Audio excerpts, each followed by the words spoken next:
If you're thinking about selling your home yourself, or you're vetting real estate agents, trying to find ones that do effective marketing, stay tuned, because today I'm going to run through the numbers of how buyers actually find the homes that they ultimately buy. Stay tuned.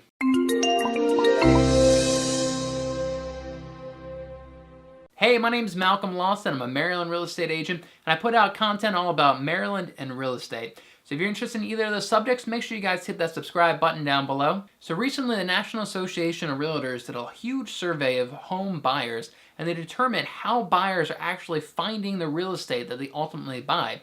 And they released a report all about these numbers. As a real estate agent, this is incredibly important because I now know where to focus my time and energy and where I shouldn't focus my time and energy when marketing my listings. So let's break it down. So the first section, of course, is newspaper advertisements. Less than 1% of buyers found their homes through a newspaper ad. So of course in the 80s and the 90s, this used to be how real estate agents got homes sold. But today is obviously outdated. Less than 1% of buyers actually found the home that they bought from a newspaper ad. The next section is 2% of buyers found their property directly from the seller.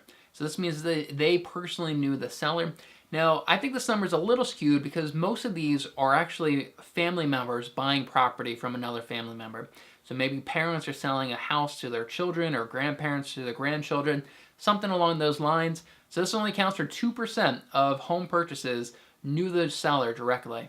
Next, we have home builders. So home builders and directly from the builder accounts for 5% of home purchases. So these are all the new construction communities that you see, or people hire a builder directly to build a brand new home for them. So that's 5% of buyers found their home that way. So the next we have friend, relative, or neighbor, and this counts for 6% of home purchases are found this way. So this is getting a little bit of a larger number here, and 6% is not insignificant.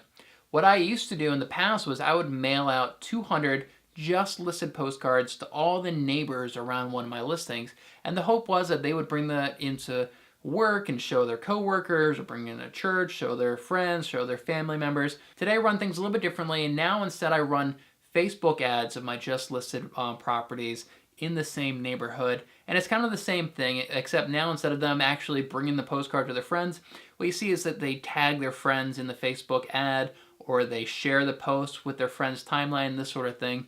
So it's kind of an updated version of the just listed postcard. From a cost-effective standpoint, though, this is far more cost-effective. For the same amount of money as I used to run 200 postcards, I mean, I can get thousands and thousands of views on a just listed video, and I get tons and tons of comments on them. So friends, family, relatives, this counts for 6% of home buyers. That's how they ultimately found the home that they bought. So next up we have yard signs. So this one actually surprised me a little bit, that 7% of home buyers found the home through a yard sign. So it just shows that, this tried and true method is still very effective. And I think a lot of people, when they're starting that buying process, I always advise people to first pick an area, then pick a neighborhood that you want to move into. And I advise my clients to go drive around the neighborhood, get a good feel for it.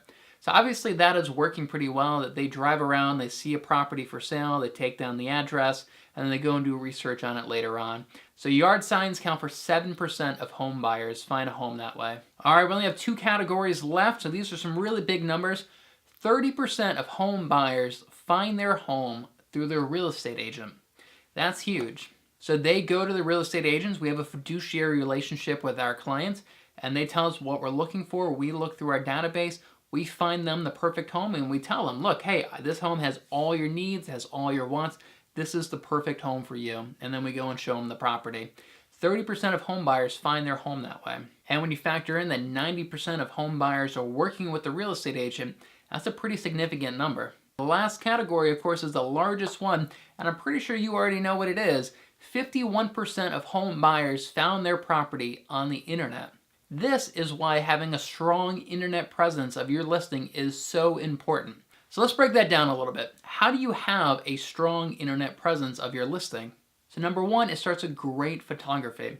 When I put up a listing, I usually spend between $300 and $500 just on photography alone for my listings. All right, this includes aerial photography, this includes interior, exterior, it includes editing your pictures, cropping your pictures, knowing what to take pictures of. Don't skimp here, guys. Get the best photographs that you possibly can for your listing. This is the first step to having a strong internet presence of your home. Next, make sure you guys do a video tour of your property. Even if it is just on your cell phone, that is better than nothing. I use a professional videographer when I list my properties, and it's absolutely worth it. He gives these incredibly smooth listing videos. He uses a camera gimbal to get these smooth shots. He adds some music to it, adds some text to it. It has a really powerful effect. Now there's 3 things that I do with this video, and these 3 things are pretty important. 1, I upload this video directly to Zillow. Zillow actually has an algorithm of how they determine what properties to rank, and Zillow's priority is giving the best user experience to their users on their website. So that's why they rank properties that have a video higher than properties that don't have videos. They also rank properties with the most amount of photographs higher than properties with fewer amount of photographs. And FYI, they also rank the properties that have all their information completed higher than properties that don't have all that information completed. And if you think about it from a user experience, it makes sense for Zillow to do this. Now, are they going to rank a property that has 12 photographs higher than a property that has 30 plus photographs, plus has a video tour attached to it, plus has all the information filled out versus only some of the information filled out? Right? They want the best user experience, and that's why having a video attached to your Zillow listing is incredibly important. I also upload that video directly to YouTube, and when I do this, I optimize it for the property address. In many of my videos, when you Google the property address, my video actually ranks on the first page of Google for that search term. And this is huge. So again, if that 7% of buyers are driving through a neighborhood, see a property, they Google the address, I want my video to rank higher than Zillow, than Redfin, than Realtor.com, all these other websites. Because when they look at my video, they're going to see the great video tour. If they go to one of these other websites, those other websites are going to show them a dozen other properties, and they're going to get distracted, and they're going to look at my competition. I want them to find my video when they're searching for my listings, and that's why I put it up on YouTube with the hope that it'll rank on Google, and many times it does. So the final thing I do with my video is I run it as a Facebook ad. I do a lot of Facebook ads, and videos absolutely outperform images. And what I find is a lot of people, they love my listings, they love the videos, and they end up sharing them, they comment them, they tag friends in my videos. I get a lot of user engagement when I run my videos as an ad. Time for the question of the day. When you guys are looking at homes online, do you think that having professional photographs makes a big difference compared to having, some dark, grainy pictures taken on somebody's cell phone that are probably crooked? When you look at those 2 listings, professional photographs versus pictures on somebody's cell phone, do you think it makes a difference in the attractiveness of that property? And let me know down in the comment section below. If you want to see more of my content all about real estate, make sure you hit that subscribe button down below. Once again, I am a Maryland real estate agent, and if you're thinking about buying, selling, or investing in real estate here in Maryland, I'd love to have a conversation with you. Feel free to reach out anytime.